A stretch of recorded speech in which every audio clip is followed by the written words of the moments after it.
Hello, Rashid बोल रहा हूँ। नहीं, बॉस अभी नहीं पहुंचे।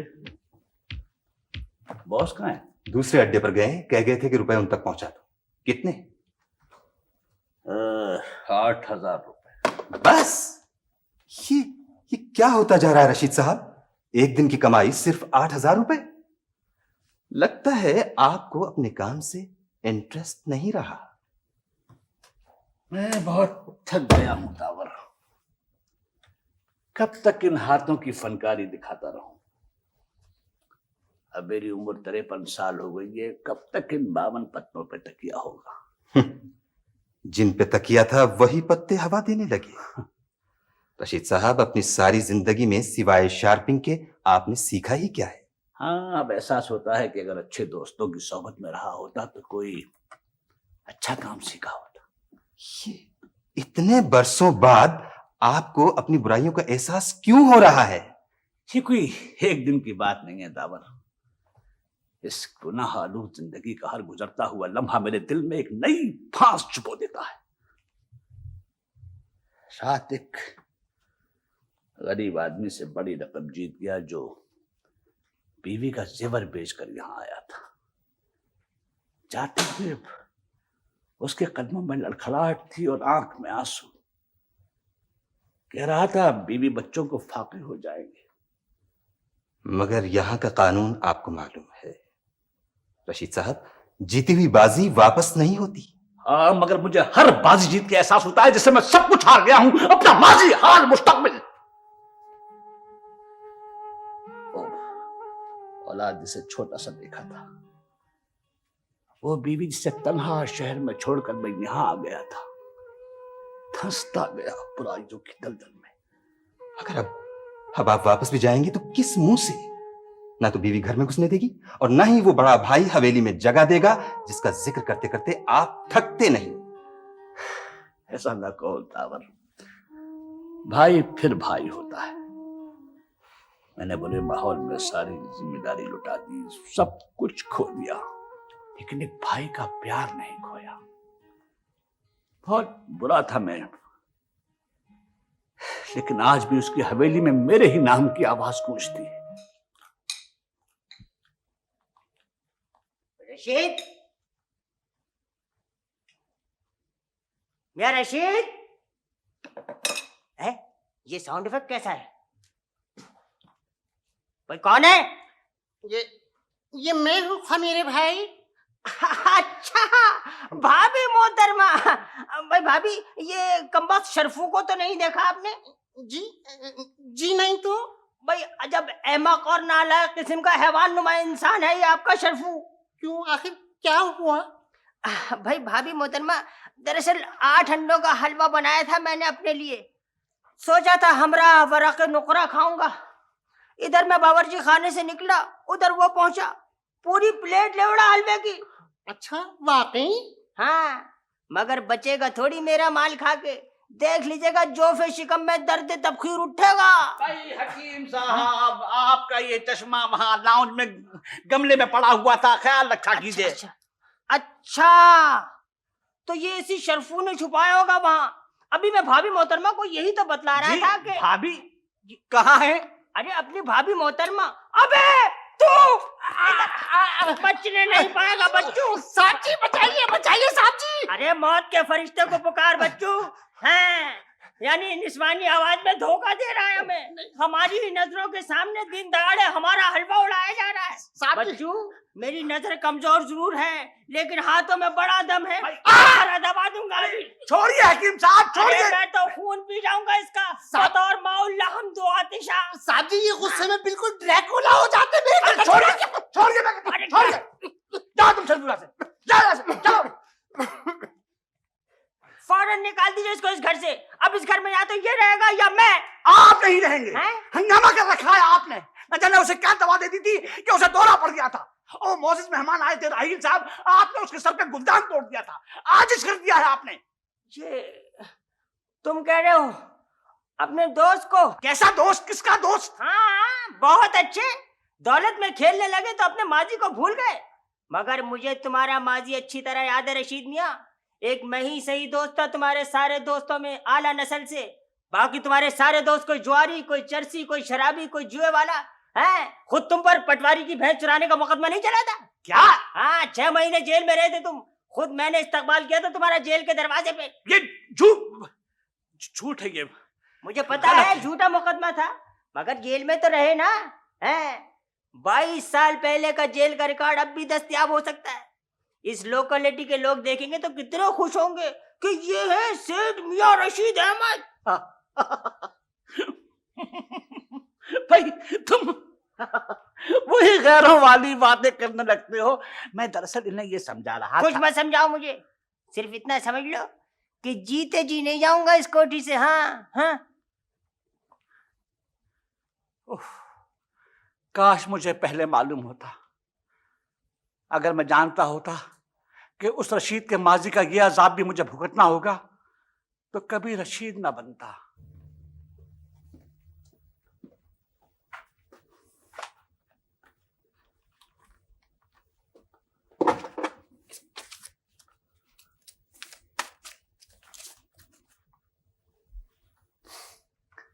पैसा भी अजीब चीज है, आसाइशें देता है और सुकून छीन लेता है। एक ना थमने वाला इस्तिराब, एक सुलगती हुई परेशानी। बहुत परेशानी उठानी पड़ी है मुझे तुम्हारी वजह से। पानी में ऐसा भीगा कि 2 दिन बुखार में पड़ा रहा। मैंने तो तुम्हें खिड़की के छज्जे से लटकने के लिए कहा था कि मालिक मकान का आदमी किराया वसूल करने आ गया। मुझे क्या खबर थी कि ऊपर से रूबी भी आ जाएगी और खिड़की भी खोलेगी। खुदा का शुक्र करो इमरान कि इधर ऊपर वाले कमरे की खिड़की के ऐन नीचे नहाने वाला तालाब है। बिल्कुल। अगर वैसे ही पक्के फर्श पे टपक जाते तो क्या होता? मैं ना होता और क्या होता। चलो यार, आप गुस्सा खत्म भी कर दो। नौकरी के लिए कुछ किया या नहीं? हाँ हाँ, वो जो मोटर वर्कशॉप का मालिक है वो मेरा और जिम्मी का मुश्तरका दोस्त है। जिम्मी ने उससे बात भी कर ली है, मैं खुद भी सिफारिश कर दूंगा। मोटर वर्कशॉप, अच्छा ठीक है भाई, डांगरी पहनवा दो सूट पहनने वाले को। अरे टॉर बन जाएंगे तुम्हारे। कीमती कीमती कारों के नीचे लेटोगे।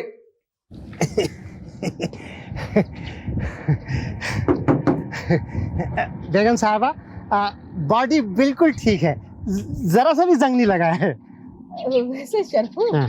मुझको तो ये वाली गाड़ी बड़ी अच्छी लगी है सच्ची। ये हाँ ये तो बहुत कीमती कार है अम्मा, और आपने मुझसे बचत का वादा किया था। हाँ, बचत तो बहुत जरूरी है। हाँ, आप लोगों को कोई गाड़ी पसंद आई या नहीं? आइए पहले अंदर चल के कीमतें मालूम कर लेते हैं। चलिए आ जाओ। चलिए।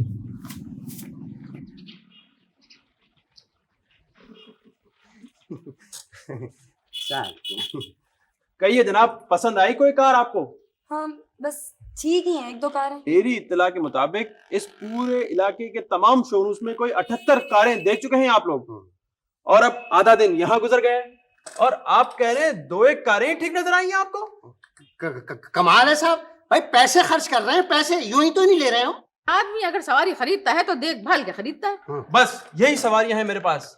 अब मैं कोई आपको वैगन, ट्रक या ट्रॉलर दिखाने से तो रहा। अरे खूब याद आया, नाम ले। रक्षंडा, नहीं, टेसे टेसे टेसे टेसे टमाटर, ट्रैक्टर? हाँ यही चीज। तो ट्रैक्टर लेंगी आप? नहीं, बस ऐसे ही कुछ ख्याल आ गया था। मुझे ट्रैक्टर की शक्ल बहुत अच्छी लगती है। आपने गांव में देख लिया होगा। हाँ तो और क्या। अरे पूरा का पूरा खानदान मजे में सवार हो जाता है उस पे। अम्मा, हमारे लॉन में ट्रैक्टर तो चलने से रहा। नहीं, घर के बाहर खड़ा रहेगा। एक बड़ी खूबी होती है ट्रैक्टर में, इतना बड़ा सा होता है, रौब पड़ जाएगा मोहल्ले वालों पर। आप ऐसा कीजिए बेगम साहबा कि बुलडोजर खरीद लीजिए, वो जरा ज्यादा बड़ा होता है। चुप रहो तुम। देखिए मिस्टर, हमारी अम्मा की ख्वाहिश है कि कोई ऐसी गाड़ी हो जिसमें पेट्रोल का कम से कम खर्चा हो। हाँ भैया, देखो तुम हमको कोई ऐसी गाड़ी दिखलाओ जो बाल्टी भर पेट्रोल में कोई 1000-1200 किलोमीटर तो चले। जी 1000-1200 किलोमीटर एक बाल्टी पेट्रोल में? इसका मतलब ये है कि एक जग पेट्रोल में कोई 500 किलोमीटर, एक गिलास में 50 किलोमीटर और एक घूंट में 5 किलोमीटर चलेगी। बेगम साहब, मेरा ख्याल है आप एक साइकिल खरीद लीजिए, बगैर पेट्रोल के चलती है। या फिर ऐसा कीजिए कि एक बगैर इंजन की गाड़ी ले लीजिए, बात लगा लेंगे, हवा के जोर पे चलेगी। तू चुप मत रहियो। अरे बेवकूफ इंसान, अगर एक मटका भी खरीदता है तो ठोक बजा के लेता है, गाड़ी तो फिर गाड़ी है। देखो भैया, तुम तो हमको ऐसी गाड़ी दिखलाओ जो पेट्रोल सूंघ के इशारे पे चलती हो। कीमती हो तो कोई परवाह नहीं है, दे देंगे 5-6 हजार।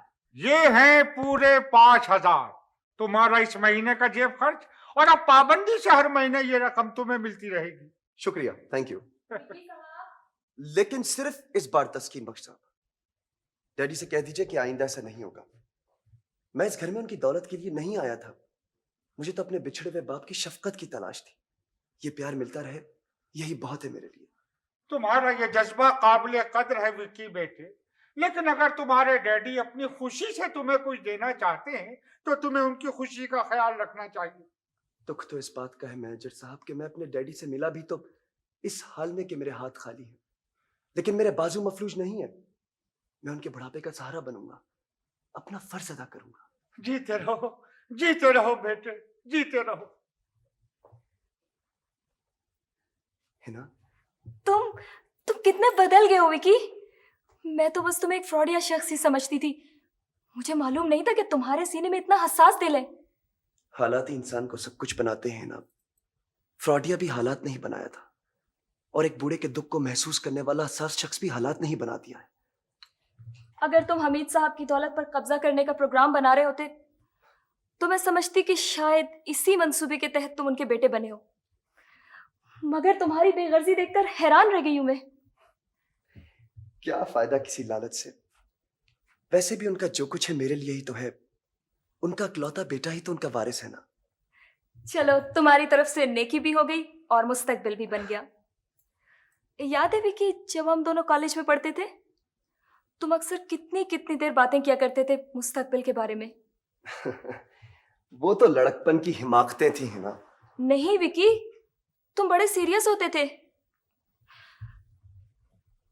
मेरी आंखों में झांकते हुए कैसे कैसे ख्वाब देखते थे तुम। एक हसीन मुस्तकबिल, अपना एक छोटा सा घर। मुझे तो आज भी एक एक बात याद है। ये क्या हुआ? उफ, बच गया। फरहत, क्या बात है? तुम इतनी देरी से क्यों भाग रहे थे, और वो बाहर गेट क्यों बंद किया? बस ये ना पूछिए मियां साहब। आखिर हुआ क्या? कोई तुम्हारे पीछे दौड़ा था क्या? दौड़ ही नहीं रहा था, बल्कि भौंक भी रहा था। कोई कुत्ता था क्या? और कौन होता? अब हिरन तो मेरे पीछे आने से रहे। लेकिन कुत्ता क्यों पीछे पड़ गया तुम्हारे? क्या बताऊं मियां साहब, अच्छा खासा जॉगिंग कर रहा था सड़क के किनारे, मुंह मेरा सामने था, नीचे देखा नहीं, सोए हुए कुत्ते की दुम पर पांव पड़ गया।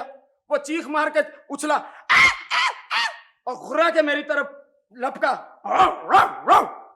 पांव पे काटने वाला था कि मैं भागा। यहाँ गेट तक सी ऑफ किया उस खौफनाक कुत्ते ने। तुम भी कमाल करते हो, ये भी कोई वक्त है जॉगिंग का? जॉगिंग सुबह के बाद करनी चाहिए फरहत बेटे। हल्का हल्का अंधेरा हो, ठंडी ठंडी हवा हो। जी हाँ, ठंडी ठंडी हवा, गरम गरम चौकीदार। सवेरे मुंह अंधेरे गया था जॉगिंग करने के लिए, एक चौकीदार ने भागते हुए मुझे देखा, ना जाने क्या समझा, डंडा फेंका, सीधा दिमाग पे लगा। ये देखिए कितना हसीन गुमड़ा बना। बस बेटे, फिर तो यही होना चाहिए कि रात के वक्त जॉगिंग कर लिया कर। ये भी करके देख ली। कल क्या हुआ, रात को 12 बजे अगले चौक पे जॉगिंग करने के लिए चला गया, भागा चला जा रहा था कि सीटी की आवाज आई। पलट के देखा तो 2 पुलिस वाले। अरे वो तुम्हें कोई चोर समझे होंगे। यही तो, इधर मैंने रफ्तार तेज की, उधर वो चौथे गेर में। उन्हें चक्कर देकर मैं खुले गटर में कूद गया, वरना बचता थोड़ी। ये होता है रात को जॉगिंग करने का अंजाम। बस सिर्फ जॉगिंग ही करते रहोगे या कोई काम भी करोगे? वो जो दिन कोठी का किराया वसूल करने के लिए गए थे, क्या हुआ उसका? बेचारा किराएदारी बीमार है, हॉस्पिटल में पड़ा है। तुम्हें कैसे मालूम हुआ कि वो हॉस्पिटल में है? उसके दोस्त ने बताया था। ये मेरे दोस्त जिम्मी साहब जबरदस्ती ले आए मुझे, वरना मुझ जैसा तालीम याफ्ता नौजवान कहाँ आता है एक मोटर वर्कशॉप में नौकरी करने। अपने हाथों और अपनी मेहनत से की हुई कमाई में कोई बुराई नहीं होती, काम चाहे कोई भी हो। बुरी बात तो है धोखा देना, चोरी करना, रिश्वत देना। यहाँ बहुत मेहनत का काम है, हलाल की कमाई है। ये हमारे उस्ताद बहुत अच्छे आदमी हैं, तुम्हारा पूरा ख्याल रखेंगे। लेकिन मैं सिर्फ पार्ट टाइम जॉब कर सकूंगा, 3-4 घंटे के लिए। बाकी वक्त में कोई बाबू वाली नौकरी ढूंढोगे। ठीक है, ड्राइविंग तो आती है ना? जी हाँ, लेकिन इसके अलावा कुछ और नहीं आता। मैं सिखा दूंगा। गाड़ी की ढोलकी और साइलेंसर का काम तो जल्द सीख जाओगे तुम। मरम्मत के बाद गाड़ी भी दे दिया करना ट्राई करने के लिए। हाँ जी बिल्कुल, हमें तो खुद जरूरत रहती है ऐसे भरोसे के आदमी की। बड़ी बड़ी कीमती कारें आती हैं हमारे पास।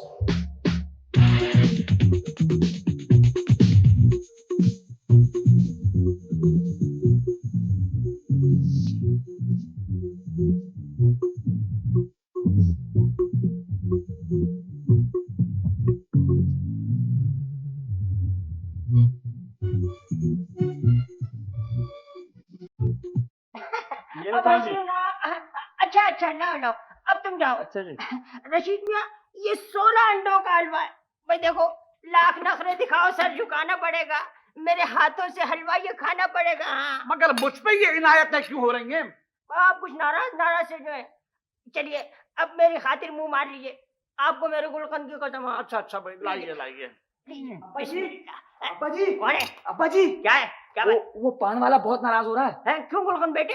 वो कह रहा है उसकी दुकान के आगे से गुजरे तो चूने की लुटिया फेंक के मारेगा। हैं? चूने की लुटिया? यानी सफेद फार्म फरंगी बनाना चाहता है मुझे? सिर्फ 35 रुपए के उधार की खातिर बताइए। तो क्या आपने पान वाले से कर्ज लिया है? नहीं, वो कोई एक उधार वाला है अब्बा जी का। बड़ी बड़ी सॉलिड पार्टियां हैं मोहल्ले में। 150 रुपए तो सामने वाले कोठी के चौकीदार से लिए हुए हैं। चौकीदार से? अरे हाँ, 40 रुपए साथ वाले पड़ोसियों के मालिक हैं। और वो जो कोने वाले नुक्कड़ का खानसामा है ना, उससे 60 रुपए लोन लिए और इस चक्कर में है कि लोन माफ हो जाए। ओहो, तो ये है आपके कर्जा, ये खानसामा, माली, चौकीदार, बड़ी इज्जत करवा रहे हैं आप मेरी इतने बड़े इलाके में। तो क्या करूं? सोचा था हिकमत का मतलब खोल लूंगा कोठी में, तुमने मना कर दिया। क्यों? अच्छा किया है, डिग्री तो है नहीं आपके पास। जाली हकीम होने के इल्जाम में पकड़े जाते तो कैसी बेइज्जती होती अंकल की। तो अब मेरी बड़ी इज्जत हो रही है। कितना उधार है टोटल? जी वो 300 से कम तो क्या ही होंगे। ये लीजिए 300 रुपए, उतारिए उधार फौरन। शुक्रिया, बहुत बहुत शुक्रिया। हट भाई, हलवे पे नजर रखिए बेटे। ये लीजिए ना अंकल। 300 में पड़ा है 1 चमचा मुझे। ये रियायती सेल पे है। वैसे ये कोई अच्छी बात नहीं कि होने वाले समझी को पैसे दे दिए, मुस्तकबिल के दामाद का कोई ख्याल ही नहीं आपको। ये लो 250 रुपए और मरो। अब्बा को मत बताइएगा, अगर उन्हें पता चल जाए कि मेरी जेब में रकम आ गई है तो उधार लेना छोड़ देते हैं। ये राज खामोशी से पी जाइए। लीजिए, पी जाइए आंख बंद करके। ओहो, आपने क्यों जहमत की विकी साहब? मुझे याद है दवा का वक्त। बेटे के हाथ की दवा का कुछ और ही असर होता है ना बीबी। लुमिया साहब? नहीं नहीं, ऐसी बात नहीं है। बेटे के आने से पहले इसी बेटी ने तीमारदारी की थी। और देख लीजिए आप कितनी जल्दी सेहतियाब हो गए। हाँ हाँ, ये बात तो ठीक है, बस चक्कर आ जाता है कभी कभी। खाली बैठे बैठे और क्या आएगा? आप शाम को टहलने जाया करें ना साहब जी। जाओ जाओ, तुमसे मशवरा नहीं मांगा मैंने। डैडी छोड़िए सारे चक्कर वक्कर। अब मैं अपने हाथ से आपको दवा पिलाऊंगा, अपने हाथ की बनाई हुई यखनी और दलिया खिलाऊंगा, फिर देखिएगा। सर, इनकी घरदारी मुलायजा फरमा रहे हैं आप? बहुत सुघड़ है ये। ऐसे लड़कों की जिनसे शादी होती है बड़ी खुशनसीब होती हैं वो। खानादारी तो शौहर संभाल लेते हैं ना। भाई विकी, अपनी शादी वगैरह के बारे में क्या प्रोग्राम है तुम्हारा? पहले आप सेहतयाब हो जाइए डैडी, फिर होती रहेगी शादी की बात। शादी रूबी से? कभी उसके साथ आईने के सामने खड़े हुए हो? देखो, तंज मत करो, तुम्हें मालूम होना चाहिए कि मोहब्बत अंधी होती है। अंधी होती है मगर बेवकूफ नहीं होती। सीरियस होने से पहले 10 मरतबा सोच लेना। रानी साहब, रूबी आ गई। आइए मिस रूबी। आदाब, शुक्र है आप मौजूद हैं। मैं तो ना जाने कब से आपका इंतजार कर रहा हूँ। जी? मतलब ये कि उस दिन तो आपको बिजनेस के सिलसिले में मशवरा दे ही नहीं सका। वो खिड़की वाला वाकया जो हो गया था, पता नहीं कौन चोर था कमबख्त। वो कोई चोर नहीं था राहिल साहब, वो तो एक ऐसे साहब थे जिन्हें आप जानते हैं। मैं जानता हूँ? जी हाँ, उस दिन आप उन्हें देख नहीं सके थे, लेकिन बाहर बरामदे से गुजरते हुए मैंने एक साहब को पानी में शराब और गेट की तरफ भागते हुए देखा था। वो आपके इंटीरियर डेकोरेटर्स के मैनेजर थे। क्या? इमरान? इमरान था वो? यही तो मैं हैरान हूँ कि वो यूं छुपकर आपकी कोठी में खिड़की के छज्जे से क्यों लटका हुआ था। क्या कर रहा था वो यहाँ? क्या कर रहा था वो? क्या कर रहा था वो? I am very suspicious about that. बड़ी पुरसरार सी बात है ना जिमी साहब? अब क्या अर्ज करूं, इनसे छुपाकर इश्क कर रहा है वो। इनकी कोठी में आकर?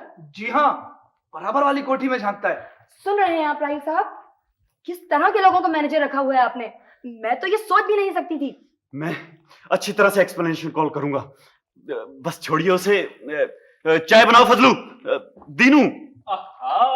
महफिल जमी भी है यहाँ। आप आ गए आप जी, आप मुझे घूर क्यों रही हैं? आप इस काबिल नहीं है कि शरीफ लोगों के घरों में दाखिल हो सकें। क्या कह रही हैं आप? अपने मालिक की कोठी में आकर पड़ोसी लड़कियों से इश्क झाड़ते हैं, शर्म नहीं आती आपको? देखिए, आप मेरी तौहीन कर रही हैं। तो तुम ऐसा करो दीनू, तुम जाओ तुम। मुझे तुमसे ये उम्मीद हरगिज नहीं थी मैनेजर। इन हरकतों के लिए मेरा ही घर रह गया था क्या? आप जैसे लोग जो यूं ताक झाक करते फिरते हैं, ये क्यों भूल जाते हैं कि अगर आपकी बहनों को कोई इस तरह से देखे तो क्या जज्बात होंगे आपके? Please miss Ruby, shut up. I say get out of my place. चलो निकलो यहां से। देखा क्या अशर किया मैंने? आइंदा नहीं आएगा मेरी कोठी में। प्लीज अब तो गुस्सा खत्म कर दीजिए। ओफो, एक तो अक्सर लड़कों को ये नहीं पता चलता कि अगर चेहरा लाल लाल हो रहा है तो गुस्सा है या शर्म। चेहरा लाल होने की एक वजह वो सुर्खी भी होती है, जिसे रूज कहते हैं। अच्छा, अभी जो मैंने कान के पास आकर जोर से कह दिया था, हुश। नाराज तो नहीं होना? नहीं, मैं तो बहुत खुश होती हूँ ऐसे कमालात पर। जरा फिर वही करतब दिखाइए। अच्छा, हुश। बस मैंने तुम्हें पास कर दिया ए ग्रेड में। शुक्रिया। कितने नंबर लिए मैंने? पूरे 90। 80 नंबर शक्लो सूरत के, 10 नंबर खुशखती के। खुशखती? हाँ, तुम्हारा ये अखलाक, तुम्हारा ये रवैया, तुम्हारी ये मुस्कुराहट। अच्छा, एक वो रूबी है नकचड़ी। गुलकंद साहब, आपने एक ऐसी लड़की होने वाली बीवी की हैसियत से पसंद कर ली है जो आपके साथ मैच ही नहीं करती। बीवी होती है, कोई टाई या जुराब नहीं जो सूट के साथ जरूर मैच करे। यस। जरा जाती देखिए, गाड़ी घर में क्या आ गई है, मुझे अकेला छोड़कर निकल गई ड्राइविंग पर।